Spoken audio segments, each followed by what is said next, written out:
Yeah, I couldn't get a hold of a copy of Action Comics number 1000 today.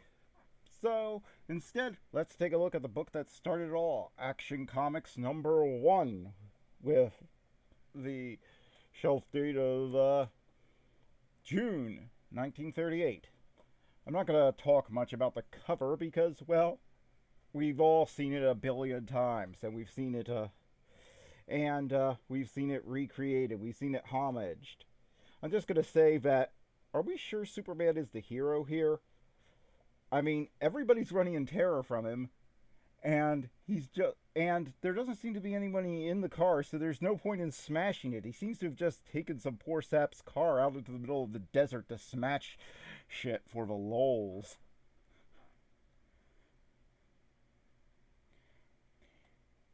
As a distant planet was destroyed by old age, a scientist placed his infant son in a hastily devised spaceship, launching it towards Earth. When the vehicle landed on Earth, a passing motorist discovered the sleeping baby within, turned the child over to an orphanage. Yeah, no Mom and Pa Kent yet. That's the thing that I think surprised a lot of people who read this. I've seen that a lot. Also, interesting note is that this was made with some of this was made with the idea that it would be a newspaper strip, since that's where the real money was. And when it became a comic book, they just pasted together all their already written newspaper strips rather than throw the work away.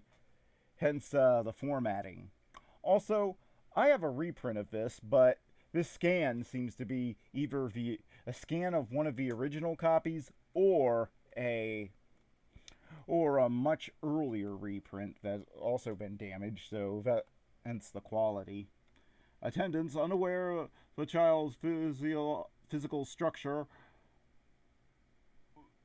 was millions of years advanced of their own, were astonished at his feats of strength. So he celebrates Festivus. When maturity was reached, he discovered he could easily leap an eighth of a mile, hurdle a 20-story building, raise tremendous weights, run faster than an express train. And that nothing less than a bursting shell could penetrate his skin. How did he learn that? It's not like we were exactly... Was he in World War One? In this continuity with Superman in World War One, I can't think of anywhere else he'd be exposed to bursting shells. Or did he just run onto a test range for the military and for artillery or for the military, and nobody noticed, and they just kept dropping them into the field? Early, Clark decided he must turn his titanic strength into channels that would benefit mankind, and so was created Superman, champion of the oppressed, the physical marvel who had sworn to devote his existence to helping those in need.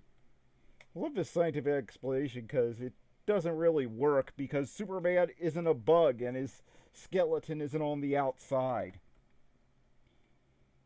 And I love that they're calling him Clark long before they've introduced him as Clark Kent. That shows you just how quickly this stuff was thrown together back in the day. And yet they put some fault into it, but yeah, if you really think about it, people are not grasshoppers. A tireless figure races through the nights. Seconds count. Delay means forfeit of an innocent life. The governor's estate is finally reached. Want to fill us in on what on earth is going on here? Or is the plot none of our business? Make yourself comfortable. I haven't time to attend to it. Yeah, our first glimpse of our hero. He's leaping through the air in a skin-tight outfit with a tied and gagged woman. Still, it's a less abusive relationship than the one seen in 50 Shades of Grey. What do you mean by knocking this hour of the night? I must see the governor. It's a matter of life and death. Governor, a circus strongman wants to see you. See him in the morning. I'll see him now. Superman really needs to learn some manners. This is why you need Bob Pa Kent. Apparently that orphanage was a really bad environment. This is illegal entry. I'll have you arrested.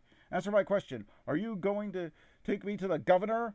No, I won't. Then I'll take you to him. Help, help. Then why did you stop for him? Just to terrorize the guy? And where did your cape go in a couple of these shots? And then it's back. Yes, this is the governor's sleeping room. Don't think you're going to get away with this outrage. It's locked.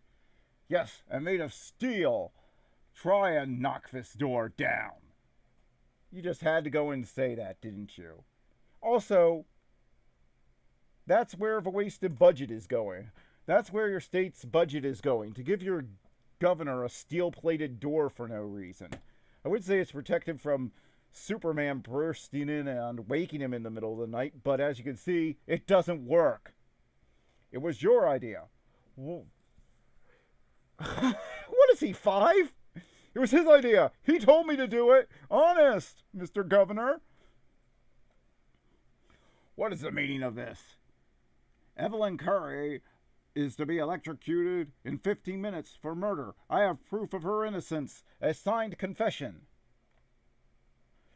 Believing the governor menaced by a madman, the butler produces a concealed weapon. Why on earth would he believe that? What about this situation would lead him to believe that? Reach for the ceiling, quick! Put that toy away. Look at how even at this point, Superman, we haven't even seen that he's bulletproof yet, and Superman's already just had it with people pointing guns at him and going like, oh, for crying out loud, really, you moron? I warn you, take another step and I shoot. The bullet ricochets off of Superman's tough skin. This is no time for horseplay. The proper time for horseplay is, of course, at 4 p.m. A life hangs in the balance. 12 minutes to go. Don't you realize I've proof she's innocent and you alone can save her? Let me see those papers. 9 minutes to go. So it took him 3 minutes just to say that and hand over the papers. I think we know who the slowest man alive is. Well, hurry, connect me with the penitentiary. Stop! The governor has pardoned her. Thank God, I told you I was innocent. He's good. Yes, a madman in a circus outfit burst into my room and beat up my butler. This proves she's with a unsubstantiated piece of paper. This proves she's innocent. He's gone, disappeared. Yes, but here's a note left, sir. You'll find the real murderer bound and delivered on the lawn of your estate. Next morning, as Kent leaves for the newspaper upon which he works as a reporter. Have you heard? The Curry girl is innocent. Let's see the paper. Good. I'm not mentioned. Yeah, who would mention the madman in a circus outfit who... Wait, if you don't want to be noticed, why did you even put on the circus outfit? Do you have a brain, Clark? Or are brains for people who can't break down steel doors? Miles away in the governor's private chamber, gentlemen, I still can't believe my senses. He's not human. Thank heavens he apparently on the side of law and order. Yeah. The Daily Star office is reached. You wanted to see me, sir? Yes, be seated. Yeah, it was the radio show that gave Perry White a name. Yeah, believe it or not, before the radio show came on, not only was the Daily Planet the Daily Star, but Perry White was just editor or sir. Did you ever hear of Superman? What? Reports have been streaming in that a fellow with gigantic strength named Superman actually exists. I'm making it your study assignment to cover these reports. Think you can handle it, Kent? In other words, Clark Kent is completely useless at his job, so his boss has put him on something permanently that that it doesn't matter if he writes another word or not. just to get rid of him. Listen, Chief, if I can't find out anything about Fist Superman, no one can. Hurry, Kent. A phone tip. Wife beating at 212 Court Avenue. I'm on my way. At 212 Court Avenue. Hold it. What do you want? Don't get tough. Tough is putting it mildly. For the treatment you're going to get. You're not fighting a woman now. Yeah, Supergirl hasn't found her way here yet. I have to say, I love this version of Superman. He's kind of stupid. When he sees a wife beating taking place, good night, he doesn't hold back. You asked for it. With a sharp snap, the blade breaks upon Superman's tough skin, and now you're gonna get a lesson you'll never forget. Fainted. He's totally fainted, not dead. I didn't kill him. Hearing police sirens, Superman hurriedly dons street clothes over his uniform. Be just too bad if they searched me.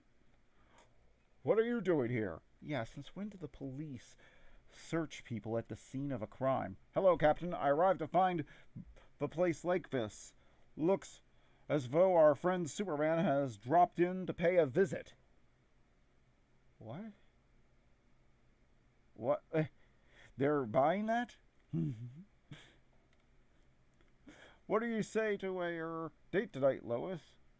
I suppose I'll give you a break for a change. Why is it you always avoid me at the office? Please, Clark. I've been scribbling sob stories all day long. Don't ask me to dish out another. Yeah. I thought Lois is basically just annoyed in this part at this point. Nice looking day there. Get a little cut in. Wait, Butch, suppose our escort don't like it. So what? If he gets nasty, I'll punch his face. I think that's supposed to be punch. Because push his face in doesn't make a whole lot of sense. This is gonna be good. So yeah, but Lois being who she is, that goes about as well as you would expect. And then the guy storms off. Lois storms off, and Superman follows the hoodlums. Butch forces Lois's taxi into a ditch. Well, that's an interesting thing. Try to dance with her, and if she refuses, jump right to murder. How is this gang avoiding getting caught again? Let me go. Get in that car and shut up. What burns me up is that I let our yellow boyfriend off so easy. Well, maybe you two may meet again. Then I hope it'll be soon. Hey, watch out. Someone's standing in the road ahead of us. Now you care? Ha! Why? Me scare him out of his wits. Look out! You'll hit him! Superman hurdles the oncoming automobile. It's the devil himself. Butch, step on the gas. He's chasing after us. He'll want your marriage. Believe me, I know. Butch's car leaps around like a released rocket, but is easily overtaken by Superman. Apparently his car is not able to outrun the locomotive. The occupants of the car are shaken out, including Lois. I like how he's trying to save Lois by dropping her hard on her head and subjecting her to whiplash. Superman really is dumb as a box of rocks. Next, Superman takes Butch in one spring, and the car itself smashes to bits. Just a minute, Butch. Do you mind? This will take but a few seconds. Get me out of here. Don't. Okay, I'll cut you loose. So, did he let him fall to his death? You needn't be afraid of me. I won't harm you. Bearing Lois in his arms, Superman heads towards the city, disposing of her upon its outskirts. I'd advise you not to print this little episode, or you know what'll happen. Yeah, that sounds more like a threat. Next morning, but I tell you, I saw Superman last night. Are you sure it wasn't Pink Elephant she saw? Wait, you put Clark Kent on the story! And when Lois Lane actually finds proof, This just proves he was just trying to get Clark out of his hair, because when Lois finds proof, he completely dismisses it. Lois treats Clark colder than ever. I wonder why. Clark receives an assignment. Kent, the front page is getting so dull. I've even got to headline card games. There's a war going on in a small South American republic, San Monite.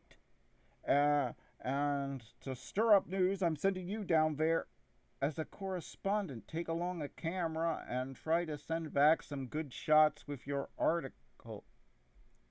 Is he telling Clark to start a war just so he could sell papers? This is William Randolph Hearst Charles Foster Kane level chicanery. Kent takes a train towards San Monique. Takes a train not towards San Monique, but to Washington, D.C. In the capital city, he attends a session of Congress sitting in the gallery. Is that Senator Burroughs speaking? Yes. Upon leaving the Senate chambers, Clark snaps a picture of a furtive man speaking swiftly to the senator. When can I see you? I told you never to speak to me in public. My home, tonight at 8 o'clock. Wear something sexy. At the morgue of a local newspaper, who's the chap speaking to Senator Burrow? Why, that's Alex Greer, the slickest lobbyist in Washington. No one knows what interests back him. Well, then he's not doing a very good job as a lobbyist, and he's not very slick, is he? A lobbyist is supposed to make what they're lobbying for known. 8:30 p.m. outside Senator Burroughs' residence. An eavesdropper listens to an interesting conversation. I've told you to avoid me in public. What would people think if they knew I had anything to do with you? What would they think? As he just said, nobody knows what he's lobbying for, so can't do too much damage, can it? If nobody knows what he wants. Quiet, Sputterling. What? I had to see you. Tell me, do you think you've succeeded in pushing the bill through? There's no doubt about it. The bill will be passed before its full implications are realized, before any remedial steps can be taken. Our country will be embroiled with Europe. Yeah, we wouldn't want to stop the Holocaust or anything. That would just be horrible. Fine, we'll take care of you financially for this. Who are you, and what do you care? I suppose you're going to be well taken care of yourself? You bet he will be. Okay, is Superman going to kill him? Upon leaving Burroughs, Greer is confronted by Superman. Who is behind you in corrupting Senator Burroughs? I don't know what you're talking about. So you're one of those silent men, eh? We'll see whether you'll talk. Let go of my hand. Your foot will do just as well. Stop! I'll be electrocuted. No, he won't. We won't. Birds sit on telephone wires and they aren't electrocuted. Birds also jump off of buildings and fly away. That doesn't mean you can fly over. That doesn't mean that jumping off a skyscraper is a good idea. Not unless they touch a telephone pole and are grounded. Okay, they did check that. Oops, almost touched that pole. Ha, ha, ha. Yeah. Look, the Capitol. Let's pay a visit. I thought he was just in the Capitol. Take me down.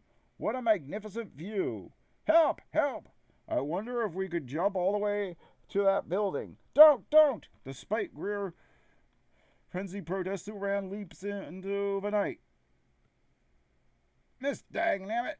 To be continued. And so begins the startling adventures of the most sensational strip character of all time, Superman. A physical marvel, a mental wonder. Superman is destined to reshape the destiny of a world. And he did. This was the start of modern superhero comics. And yeah, it's beyond goofy, and And even for the time, Jack Kirby was doing better art, would do better artwork a few years later. But still, this is worth reading. But as you can see, the stories have not aged that well, so I give it a 5 out of 10. All right, hope you enjoyed it, and see you next time.